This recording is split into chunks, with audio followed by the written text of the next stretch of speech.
Si vous focalisez trop sur le parrainage, vous allez créer des personnes qui parrainent et donc du coup qui ne vendent pas. Et donc en fait, il y a un problème qui se passe au niveau du chiffre d'affaires que vous allez avoir. Les gens adorent acheter, mais détestent qu'on leur vende quelque chose. Et pour moi, les personnes qui ont du mal à vendre, c'est les personnes qui sont trop insistantes, qui exagèrent ou qui envoient par exemple 1000 messages les mêmes, qui ne recherchent pas les besoins des personnes et qui ne leur apportent pas la solution à eux. Quelle est pour toi l'erreur que la plupart des gens font sur la vente? Moi, j'aime bien une phrase qui dit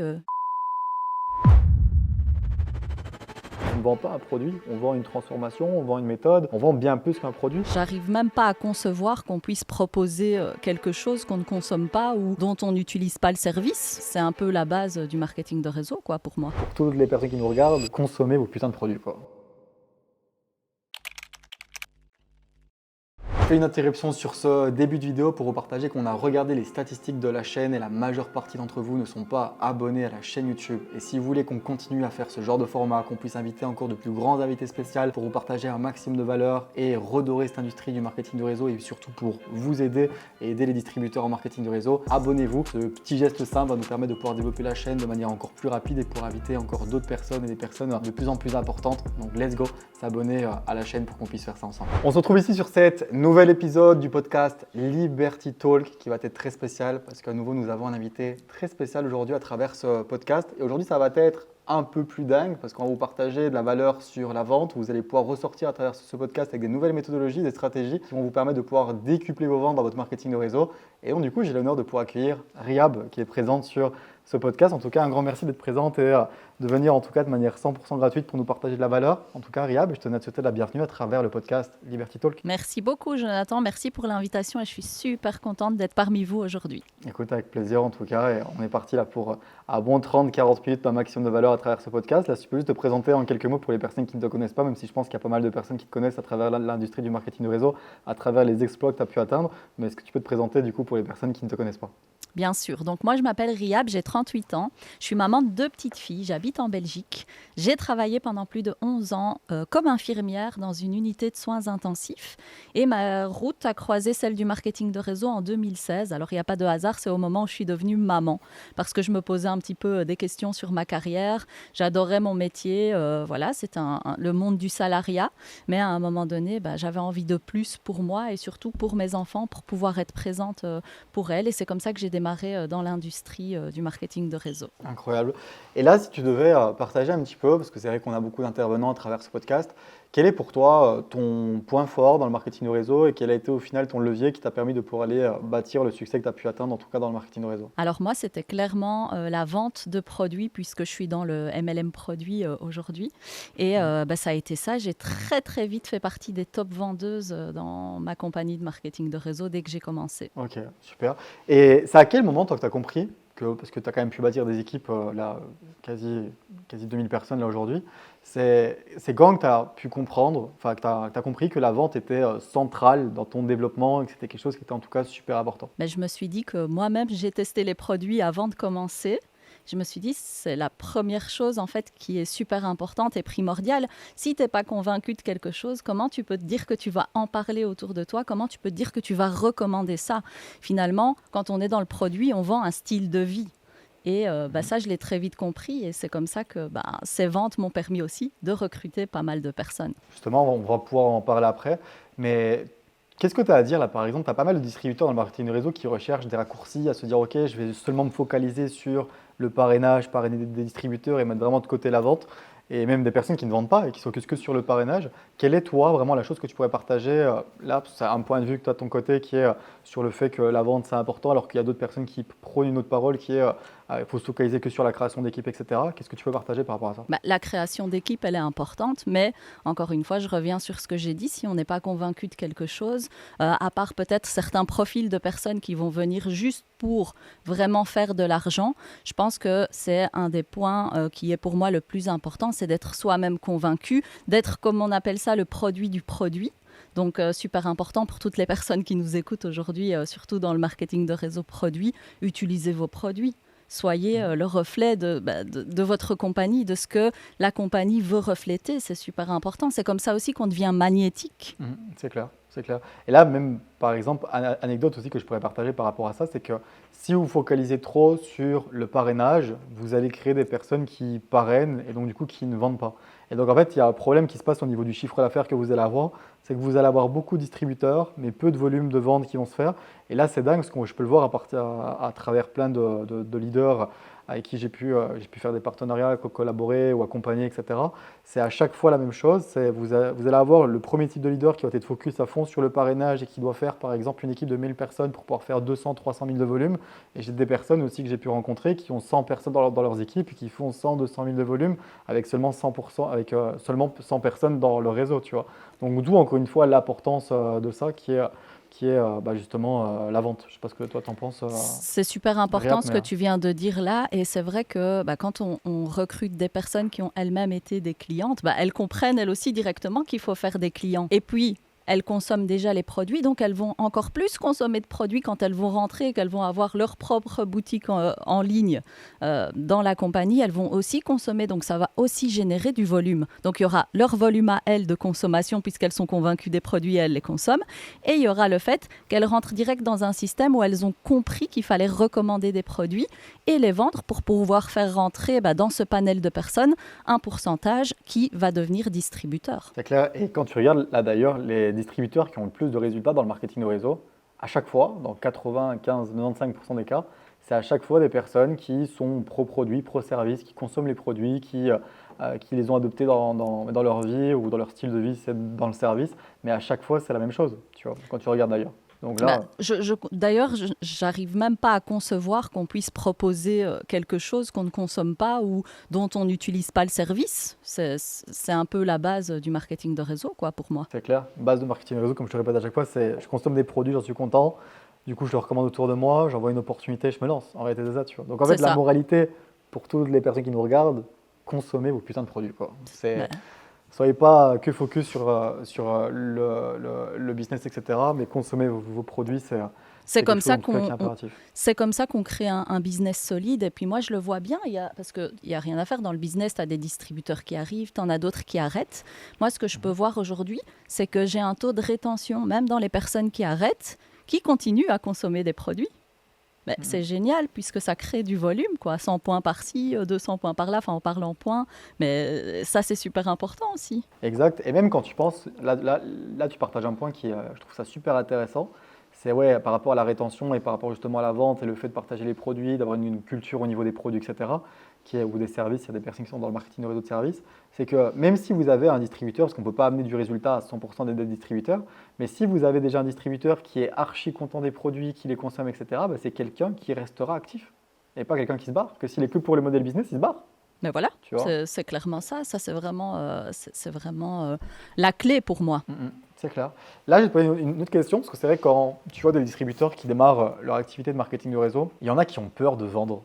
Et là, pour toi, c'est pourquoi il y a des personnes qui ont peur de vendre et d'autres personnes qui font ça de manière un peu plus aisée. Pourquoi ? Je pense qu'elles ont peur de vendre parce que soit elles ont un manque de confiance en elles, ou peut-être un manque de confiance aux produits. Alors, mais moi, en tout cas, quand j'ai recruté des personnes qui étaient convaincues des produits, elles n'avaient pas peur de vendre puisqu'elles savaient que c'était des solutions qui leur ont apporté un certain bien-être, qui leur ont fait atteindre des résultats qu'elles n'espéraient plus, etc. Donc, je pense que celles qui ont peur de vendre, soit ce n'est pas vraiment des consommateurs convaincus, ou alors ils ne sont peut-être pas dans le bon MLM aussi, ça c'est possible. C'est clair, ouais, c'est clair aussi. Parce qu'encore une fois, et comme tu partages, et ça c'est aussi un point que je trouve ça cool à en parler, c'est que le marketing de réseau qu'on démarre, c'est en corrélation par rapport à la thématique, par rapport aux produits, aux services pour lesquels on doit être satisfait. Si tu n'es pas satisfait des produits et des services, tu n'as rien à faire dans ton marketing de réseau. Tu vois, on est d'accord. On est d'accord. C'est clair. Et c'est quoi la plus grosse erreur que tu vois aujourd'hui, vu qu'on est sur une thématique de vente, la plus grosse erreur que les personnes font au niveau de la vente et qui font qu'ils ne vendent pas ou qu'ils ont du mal à vendre. Tu peux voir par exemple dans ton réseau, que tu as pu voir dans le passé ou avec d'autres distributeurs, dans d'autres compagnies, etc. Quelle est pour toi l'erreur que la plupart des gens font sur la vente ? Moi j'aime bien une phrase qui dit les gens adorent acheter mais détestent qu'on leur vende quelque chose. Tu vois ? Ouais. Et pour moi, les personnes qui ont du mal à vendre, c'est les personnes qui sont trop insistantes, qui exagèrent, ou qui envoient par exemple 1000 messages les mêmes, qui ne recherchent pas les besoins des personnes et qui ne leur apportent pas la solution à eux. Très souvent, on a sa propre carte du monde et on essaye de mettre sa carte du monde pour les autres, sauf que les besoins des autres, leurs objectifs ne sont pas les mêmes que les nôtres. Et je pense que c'est ça pour moi la principale erreur, c'est d'être trop dans le massif et pas assez dans le personnalisé. Et on en parlait d'ailleurs avant le podcast, qui est bénéfice vs caractéristiques. Et ça, je pense, c'est un problème à travers peut-être le tas de formations de produits que les personnes peuvent avoir dans le marketing de réseau. C'est que quand ils essayent de vendre leurs produits, comme on le partageait avant, ils sont en train de partager que dans le produit, il y a de la vitamine C, du poivre, du sel, du curcuma, blablabla, et blablabla, alors qu'en réalité, ce n'est pas ça qui vend. Est-ce que tu veux partager un point par rapport à ça, parce que je trouve ça super intéressant. Bah oui, si les gens ont besoin de vitamine C, de curcuma, ils vont à la pharmacie ou dans d'autres parapharmacies. Ce qui va faire vraiment la différence pour moi, c'est ce qu'on va leur apporter comme valeur en plus, ce qu'on va apporter comme témoignage. Son propre témoignage, c'est le plus important. C'est pour ça, encore une fois, et on va y revenir, je pense, durant tout ce podcast, mais qu'on doit être le produit du produit. Si moi-même, je ne consomme pas mes produits, comment je peux dire vas-y, consomme ça, c'est top, moi je ne le consomme pas pour le moment, j'en ai pas besoin. Mais non, tu vois, il y a vraiment cette corrélation qui doit être faite et voilà. C'est clair. Et là, pour partager un petit peu aux personnes qui nous regardent, c'est vous que de la vente, et ça c'est impératif, et là d'ailleurs pour faire une corrélation, est-ce que la partage qui est le témoignage, etc., une vente est égale à un produit ou un service plus une émotion. Alors, en fait, le fait de pouvoir avoir un témoignage, de partager les bénéfices, ça permet de mettre un peu plus d'émotionnel et qui fait que les personnes ont envie de vendre. Et quand on regarde à chaque fois la différence entre un vendeur lambda et un vendeur un peu plus expérimenté, c'est à chaque fois quelqu'un qui va s'exprimer sur les caractéristiques du produit, comme Riyad a pu partager, qu'on a pu partager, qui est curcuma, du sel, du poivre dans le produit. Et quand on regarde un vendeur qui vend bien, c'est celui qui va s'axer sur les bénéfices du produit, qui est qu'est-ce que ça peut apporter en termes de résultats, quels sont les bienfaits de ce que va vous apporter les produits ou le service. Et c'est vraiment vers ça qu'il faut vous diriger et non vers les caractéristiques. Je ne sais pas si tu veux faire un point par rapport à ça, même si on en a déjà un petit peu parlé, Riyad. Oui, c'est vraiment ça. C'est pour apporter justement ce côté émotionnel qui fait que les gens vont acheter ou vont pouvoir aussi s'identifier à vous. Moi, j'ai plein de personnes qui m'ont dit « je suis exactement dans le même cas que toi, donc ça pourrait peut-être m'aider à avoir plus d'énergie, un meilleur sommeil, perdre du poids, etc. » Donc, il y a vraiment ce côté aussi identification. Et c'est pour ça que moi, j'ai beaucoup partagé, évidemment, mon propre témoignage, mais le témoignage des autres aussi. Parce que une autre personne a un autre ressenti, un autre témoignage. Et tous ces témoignages ensemble font qu'à un moment donné, toutes ces personnes qui nous suivent vont s'identifier à ça. Et ça, c'est super important. C'est clair. Et quand tu regardes, là, on parlait du côté un peu plus individualisé, partager les bénéfices et les bienfaits. Et là, c'est un peu contradictoire au final ce qu'on partage, parce que la plupart des personnes partagent dans le marketing de réseau, qui est il faut contacter un maximum de personnes, il faut envoyer le plus de messages possible, il faut blablabla. En fait, quand on fait ça, on n'a pas le temps de vraiment s'intéresser aux personnes afin de pouvoir leur partager réellement les vrais bienfaits et bénéfices des produits, etc. Et justement, comme tu le partageais, je pense que tu es un peu dans la même vision que ça, qui est vaut mieux se dire ok, je suis en contact un peu moins de personnes, sauf que je partage des choses qui sont un peu plus individualisées.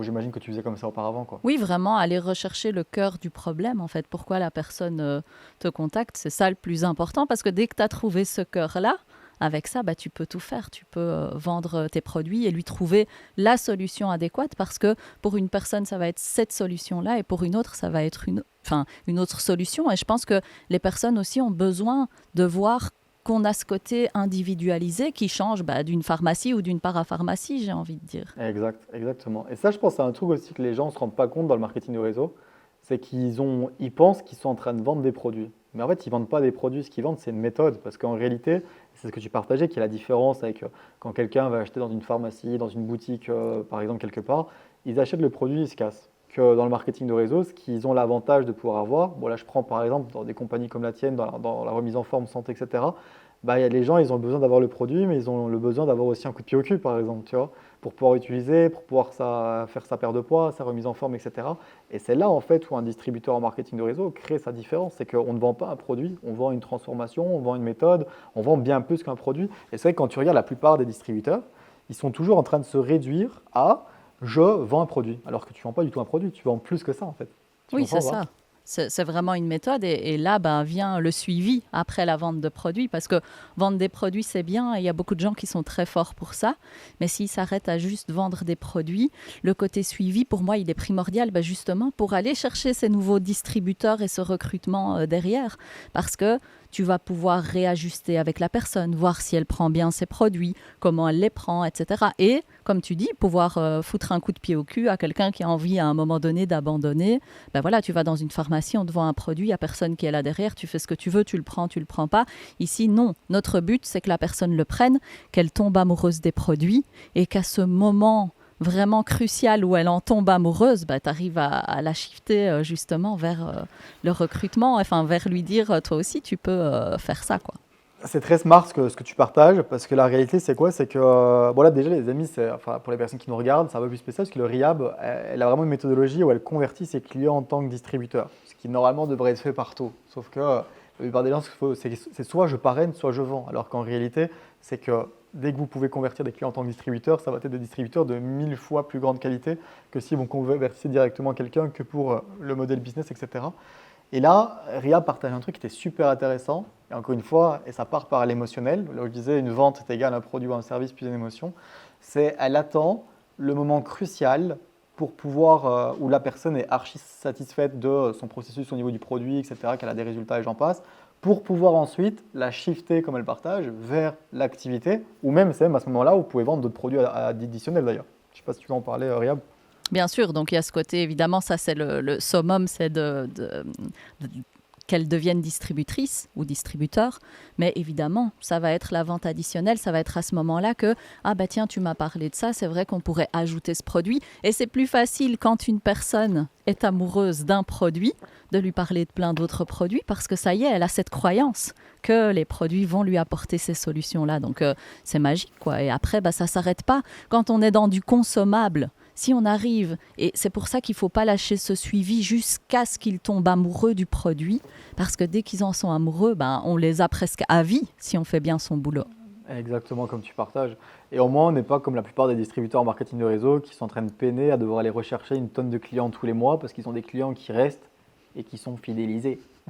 C'est ça, ou pas aller relancer à chaque fois les 1000 clients qu'on a sur notre fameuse liste de contacts qui ont déjà peut-être consommé un produit, mais comme on n'a pas bien fait notre taf derrière, à les suivre, ces personnes-là, elles ne sont pas tombées autant amoureuses que celles qu'on aurait suivies.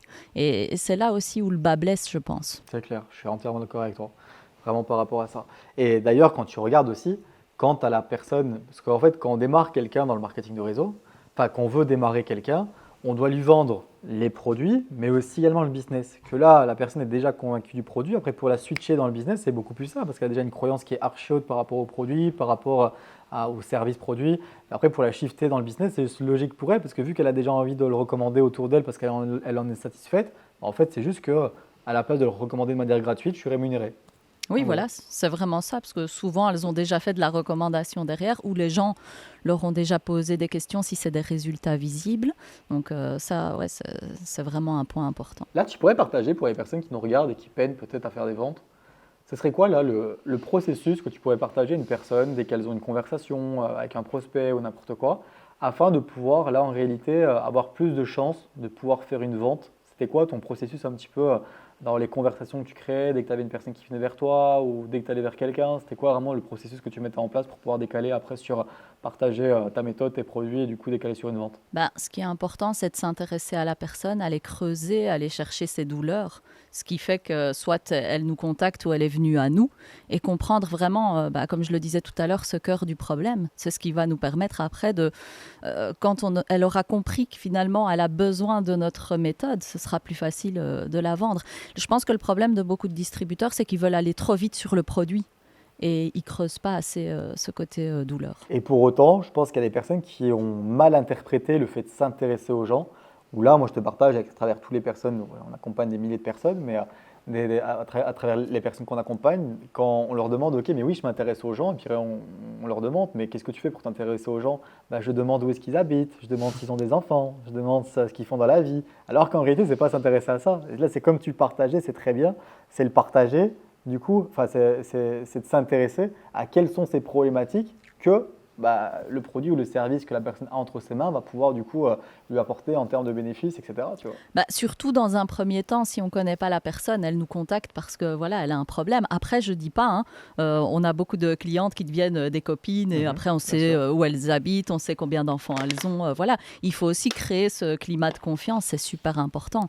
Mais en tout cas, dans un premier temps, c'est pour ça qu'elle nous contacte, c'est vraiment pour avoir une clé pour solutionner son problème.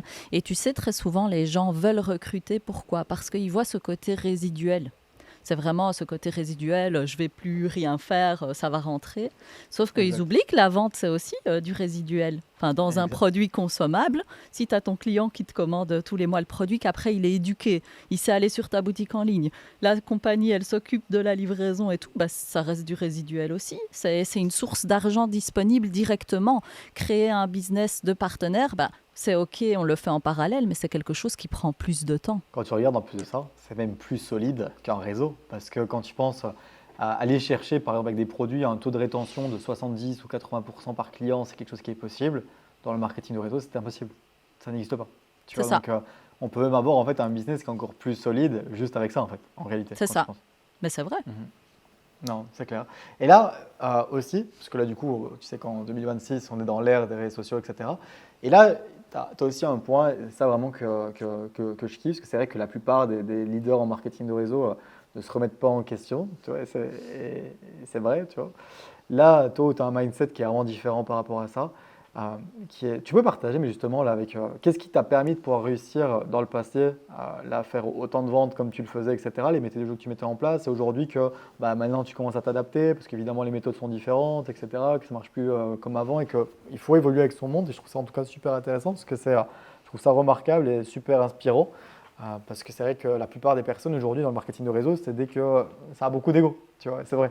C'est vrai, c'est difficile parfois de se remettre en question, surtout quand on a atteint certains statuts. Et c'est ce qui fait la différence en fait entre avoir un mindset fixe et un mindset de croissance. Donc moi, quand j'ai démarré dans le marketing de réseau en 2016, j'étais beaucoup sur Facebook.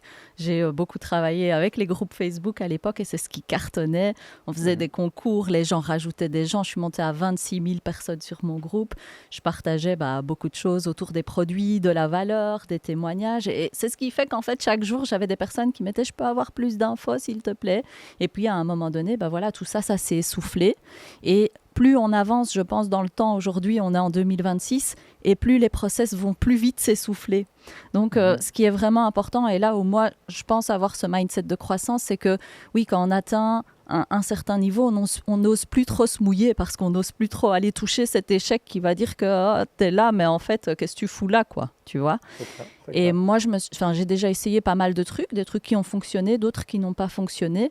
Mais voilà, aujourd'hui, la différence de méthodologie, c'est clair qu'un groupe Facebook, il y en a qui utilisent encore, mais ça fonctionne plus de la même façon que ce que ça a fonctionné à l'époque. Et aujourd'hui, je suis plus dans le contenu viral. On est à l'ère des vidéos, on est à l'ère du Reels, TikTok, Facebook, etc. Donc, on peut aller toucher un max de prospects, puisqu'à l'époque, moi, c'est ce qui a fonctionné, c'était plus du marketing d'attraction. Les gens venaient à moi et c'était plus facile comme ça que d'aller contacter sa liste de contacts.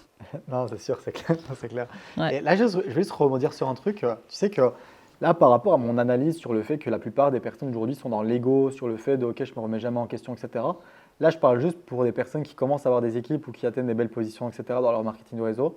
Je pense que c'est seulement dû à, et ça c'est une problématique dans le marketing de réseau, c'est qu'on est tellement édifié et tellement mis sur un piédestal qu'on en perd quasi un petit peu en réalité le mindset qu'on en avait au début d'apprentissage. Tu vois, vu qu'on est toujours en fait, on a toujours des éloges en permanence par nos équipes, par nos uplines, par nos crosslines, etc., par la position qu'on a.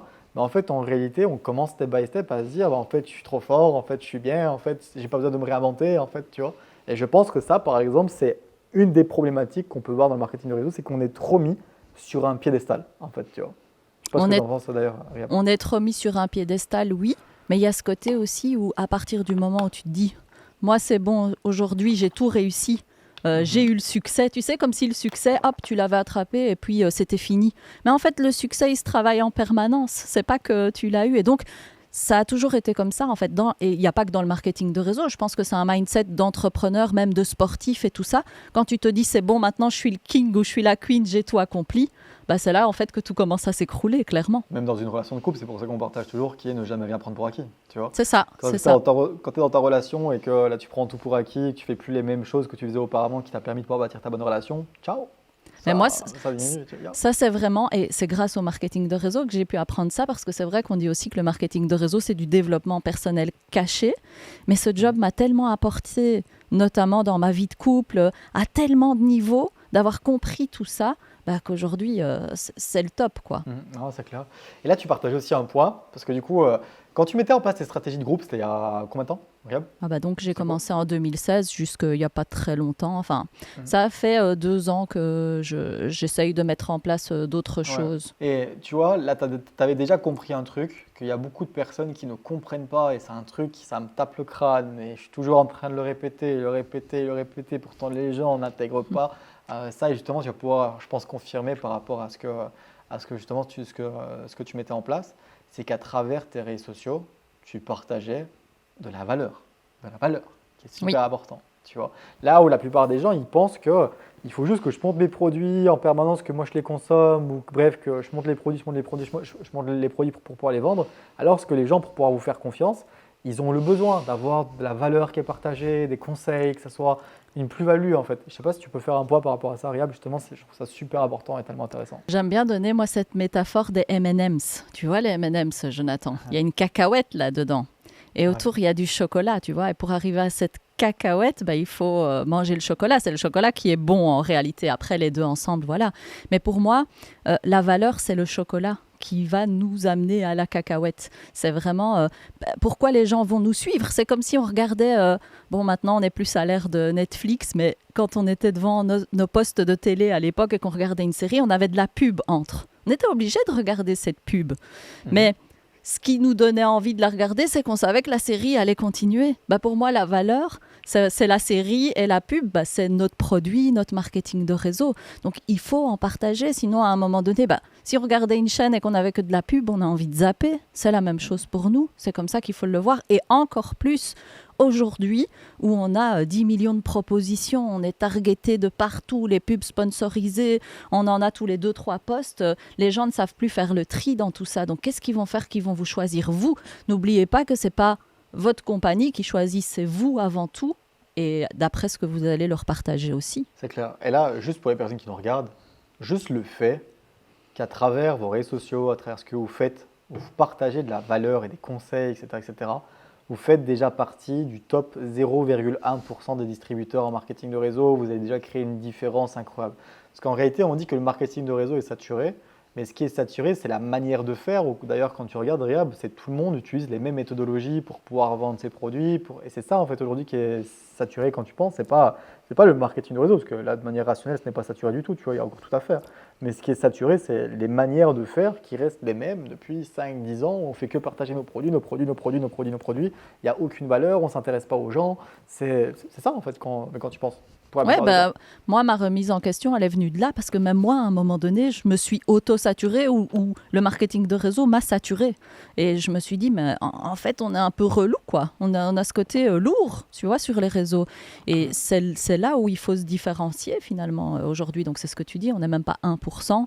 C'est le moment de mettre ce genre de stratégie en place, les amis. C'est clair. C'est quoi ce que tu pourrais partager pour les personnes qui nous regardent, qui est des exemples, une stratégie de contenu à mettre sur les réseaux pour pouvoir déjà créer une différence et différent un peu des autres distributeurs en marketing de réseau qui n'ont pas de résultats, VS là avoir du résultat pour pouvoir faire plus de ventes, etc. Ce serait quoi la stratégie de contenu que tu pourrais partager aux personnes? Quels sont les types de contenus qu'ils pourraient mettre en place sur leurs réseaux sociaux à partir de maintenant? Déjà déjà avoir une niche, même si ça ne nous empêche pas de toucher d'autres personnes, mais avoir une niche, c'est important, choisir un domaine. Moi, par exemple, ma compagnie, elle fait du bien-être, de la perte de poids, de la santé, du fitness. Moi, j'ai décidé d'être dans la niche fitness, perte de poids. Et donc, après, montrer son expertise par rapport à ça. Donc, faire de la création de contenu sur qu'est-ce qu'elle peut manger aujourd'hui pour perdre du poids. Donc, vraiment, donner de la valeur en plus, que juste des produits, quoi, et qu'elle comprenne que cette fille-là, elle s'y connaît, elle a un accompagnement qui est différent finalement de juste prendre ce shake-là 3 fois par jour, et voilà. Donc voilà, vraiment apporter ce type de contenu-là, du contenu un peu sport aussi. Aujourd'hui, finalement, on peut tout partager avec les réseaux sociaux. Donc voilà, on s'inspire aussi des autres, de ce qui fonctionne, et c'est ça qui est important, quoi. Ah, c'est clair. Et là, du coup, avec tous les clients que tu as pu faire, parce que c'est, comme on en avait pu parler en tout cas, c'est les clients qui t'ont permis aussi également de pouvoir bâtir le réseau que tu as aujourd'hui. Mais quels sont les conseils que tu vas partager aux personnes sur, OK, moi j'ai des clients, mes clients ils sont satisfaits, etc. Comment est-ce que je pourrais les convertir en tant que distributeur? Comment est-ce que tu faisais, toi, et comment est-ce que tu fais encore aujourd'hui afin de pouvoir convertir tes clients en tant que distributeur? Donc, on en parlait tout à l'heure. C'est vrai qu'il y a ce premier contact, la personne achète les produits. Après, on s'intéresse aussi à la personne, ce qu'elle fait dans la vie. Moi, c'est vrai que je posais beaucoup de questions parce que quand on sait ce qu'elle fait dans la vie, quand on sait si elle n'a pas d'argent pour acheter ses futurs produits ou si elle va au boulot avec des pieds de plomb, voilà, ça, c'est tous des indicateurs en tant que distributeur intelligent qu'on doit avoir et qu'on doit poser. Parce que le jour J, quand la personne va être vraiment satisfaite des produits, c'est à ce moment-là que lui dire « Mais tu sais, tu pourrais faire pareil que moi, en fait. Hein. Ça pourrait te générer 200-300 euros de plus par mois. » Et j'ai toujours amené ça de manière subtile, sans être relou. Enfin, sans être lourde, j'aime bien dire relou, mais voilà. Mais vraiment de manière subtile pour que j'aimais bien ce terme-là qui était de planter des graines et de les arroser au bon moment. Parce que les personnes ne me disaient pas oui tout de suite non plus, je me lance. Mais voilà, c'est vraiment de les faire changer d'état d'esprit et de se dire moi aussi c'est possible pour moi. Parce que y a ce côté, puis après il y a évidemment les objections. Oui, mais moi je me vois pas faire comme toi sur les réseaux sociaux, etc. Et voilà, et donc c'est vraiment comme ça que j'ai travaillé un petit peu les personnes pour les convertir. Et quand tu regardes, c'est pour moi, encore une fois, la meilleure des manières comme tu fais, qui est que tu t'intéressais aux gens. En fait, tu avais tout un travail en amont qui était OK. Là, du coup, je sais que là, dans 2-3 semaines, un mois, je sais que je vais leur partager l'activité, etc. pour pouvoir du coup se convertir en tant que distributeur. Mais la chose que je dois faire, c'est qu'il faut que je m'intéresse à eux afin de pouvoir voir s'ils ont des problématiques. Et si de là, je peux les aider à travers mon opportunité par rapport aux problématiques qu'ils ont, je vais leur partager une solution à leurs problématiques, tu vois, qui est juste la manière de fonctionner aujourd'hui. C'est une solution, répond à un besoin, mais pour pouvoir prendre la solution, il faut avoir une problématique et un besoin. Il faut encore une fois aller creuser, et très souvent quand on le fait, les gens nous tendent des perches parce qu'aujourd'hui, on sait qu'il y a beaucoup de personnes qui vont travailler, qui sont plus satisfaits de leur boulot, du train de vie qu'ils ont, mais ils le font parce qu'ils n'ont pas le choix, c'est leur gagne-pain, et voilà. C'est ça, parce que la plupart des gens, en fait, ils présentent leur business, encore une fois, ils le présentent mais ne le vendent pas. En fait, ils présentent toujours un peu de manière automatique, donc je passe sur toutes mes slides ou n'importe quoi, je partage mon business, mais pas en faisant correspondre le business par rapport aux problématiques que justement le prospect a. Et en fait, juste le fait d'adapter ça, qui est juste une connerie et qui est, en réalité, c'est juste s'intéresser aux gens durant le processus du client, là par exemple pour le client, mais en fait, le taux de closing, après le taux de démarrage est 1 fois plus élevé, quoi. Bien sûr, bien sûr. C'est clair. Et là, bon après, on a répondu un petit peu à cette question-là, mais comment repérer un client qui a le potentiel de pouvoir devenir distributeur? C'est quoi là pour toi vraiment ou potentiel distributeur? Même si je pense qu'on y a répondu un petit peu avant, oui. Mais est-ce que tu veux partager quelque chose par rapport à ça? Pour moi, il y a des clients qui naturellement vont nous recommander. Et donc vont en parler autour d'eux. Ça n'arrive pas souvent, mais ça peut arriver. Ces personnes-là, déjà, il faut leur dire directement, mais tu sais que ce que tu as fait là, ça aurait pu être tes propres clients. Et c'est même bien de leur parler en termes de commission. Tu aurais pu générer autant d'argent. Tu vois, c'est gentil de me les amener, mais voilà. Puis, il y en a d'autres. C'est un feeling, quoi. Tu le ressens dans la manière dont tu parles avec eux. T'en as, tu ressens que ce ne sera jamais le cas aussi. Mais... bien sûr. Je ne sais pas te partager vraiment les caractéristiques. Moi, ça a toujours été un feeling. De toute façon, je pense qu'il faut à un moment donné toujours le proposer parce que même un non aujourd'hui n'est pas un non dans un an. Tu vois, si on a capté qu'il y avait une problématique et que la personne finalement n'a pas assez confiance en elle, peut-être que c'est pas le bon timing dans sa vie, mais qu'un an après, et j'en ai eu des personnes comme ça aussi qui ont démarré alors qu'elles t'ont peut-être dit non une fois, ça c'est possible aussi. Donc je pense qu'il faut lâcher personne, il faut pas penser à la place des gens parce que très souvent on a nos idées reçues de telle personne-là, c'est ma future pépite. Combien de fois on se l'est dit, celle-là, alors qu'il ne s'est rien passé. Ouais, celle-là, je la démarre, à mon avis, elle ne va pas faire grand-chose. Et finalement, tu vois, c'est l'inverse. C'est vrai, hein, on a beaucoup ce genre de croyances. Donc voilà, il faut, je pense, le proposer à tout le monde si on détecte à un moment donné une problématique. Ou je pense que de toute façon, aujourd'hui, qui cracherait sur 200, 300, 500 euros de plus par mois? Personne en réalité. Et comment est-ce que, parce que c'est peut-être une peur que les gens ont à travers les clients qu'ils ont actuellement d'actifs ou les futurs clients qu'ils vont pouvoir avoir, c'est comment leur parler de l'opportunité, ou en tout cas les faire shifter comme tu le partages sur l'opportunité, sans casser cette relation client. Tu vois, parce qu'il y a peut-être des personnes qui doivent penser, ok, j'ai pas leur en parler parce que j'ai peur de les saouler, ou j'ai peur que la personne après elle se barre et qu'elle soit plus cliente, etc., etc. Quels seraient toi les petits tips que tu pourrais partager par rapport à ça, et comment est-ce que tu fais pour pas casser cette relation, même quand la personne te dit non et qu'elle continue quand même à consommer les produits, quoi. Oui, moi j'en ai déjà eu plusieurs qui sont toujours clientes aujourd'hui. Mais je pense que c'est vraiment ce côté ne pas être lourd et ne pas insister à un moment donné. Quand la personne dit non, c'est que c'est pas le bon timing. Et de toute façon, quand on est dans cette recherche de prospects constants, on n'a pas le temps de s'attarder là-dessus. Il y en a d'autres qui arrivent et c'est vraiment vers ça qu'il faut aller.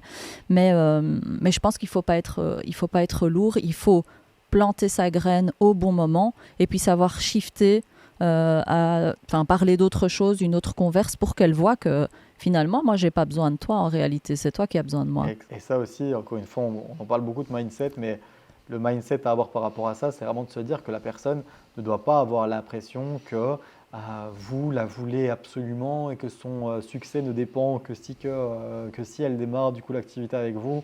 Mais c'est être toujours dans ce mindset d'abondance, quoi. Oui, c'est ça. Et c'est vraiment une question d'intention aussi. Très souvent, les gens, on voit que c'est des Roumains, quoi. Ils sont là en train de mendier. Ils veulent absolument que tu rentres dans mon équipe. Mais encore une fois, l'être humain, c'est quoi? C'est fuis-moi, je te suis-moi, je te fuis. Moi, en fait, j'ai une solution à t'apporter. Que tu viennes avec moi ou pas, mon état d'esprit, c'est moi, je vais y aller, en fait. Donc, soit tu viens avec moi, et c'est le paradoxe de l'être humain. Exact, comme tu partages. Là, pour aller sur toujours un petit peu la vente, bon, je pense qu'il ne nous reste plus beaucoup de temps, mais quelles sont pour toi les 3 actions concrètes que les personnes qui sont présentes les actions concrètes qu'une personne qui est présente sur ce call doit faire à partir de maintenant si elle veut pouvoir augmenter ses ventes, aller chercher plus de chiffre d'affaires dans son marketing de réseau, ça serait quoi? Peu importe les moyens utilisés, c'est de créer de la valeur.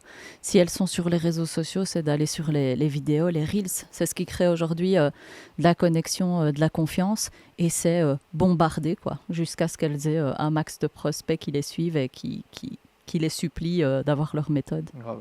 Le nerf de la guerre aujourd'hui, dans tous les cas, c'est les réseaux sociaux, les amis. Si vous ne voulez pas être voué à devoir faire des contacts dans la rue ou reprendre la liste de contacts, etc., c'est créer du putain de contenu, quoi. Si vous devez créer 5-6 contenus par semaine, faites-le. Votre taf aujourd'hui, c'est 40% de création de contenu et le reste, c'est accompagnement client, équipe, etc. Mais vous devez avoir votre création de contenu qui est open et qui est massive à travers les réseaux sociaux, surtout si vous n'avez pas de clients ou distributeurs, parce qu'en réalité, votre business ne dépend que de ça. Donc en fait, si votre business ne dépend que de ça, qui est d'avoir des prospects, du coup, le focus que vous devez mettre dans votre activité, c'est avoir des fucking de prospects.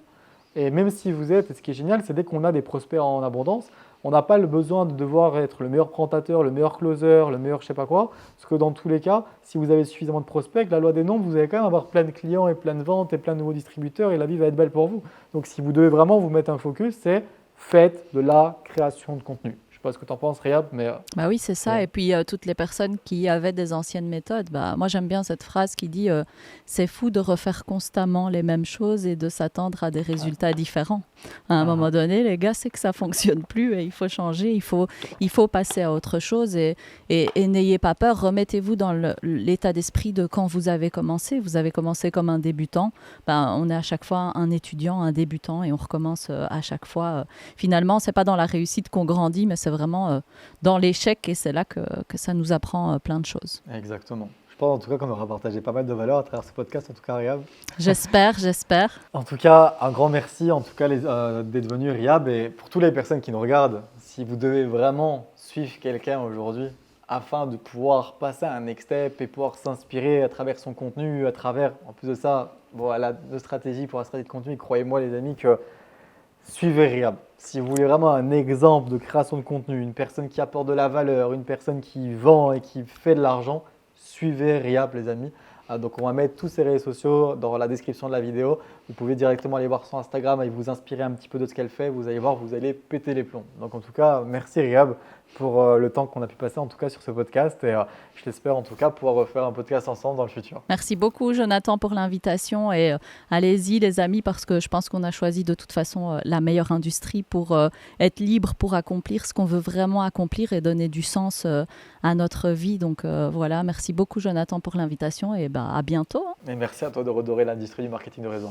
Merci en tout cas mille fois Riab et on se voit pour une prochaine vidéo YouTube sur le podcast Liberty Talk les amis. Let's go. Si tu fais partie des distributeurs qui aiment pouvoir gagner en formation, qui aiment aujourd'hui pouvoir découvrir des méthodologies qui sont différentes, avoir des manières de penser différentes et c'est super important du coup à prendre en compte, j'ai créé justement la plus grosse communauté de formation en francophonie 100% gratuite qui est une communauté sur Skool où tu vas pouvoir avoir accès à des lives, à des formations, à des outils que tu vas pouvoir utiliser dans ton marketing de réseau. Donc si tu souhaites rejoindre cette fameuse communauté, tu vas voir le lien dans la description et pouvoir du coup intégrer la fameuse communauté Skool MLM 2.0. On se retrouve du coup à l'intérieur. Let's go.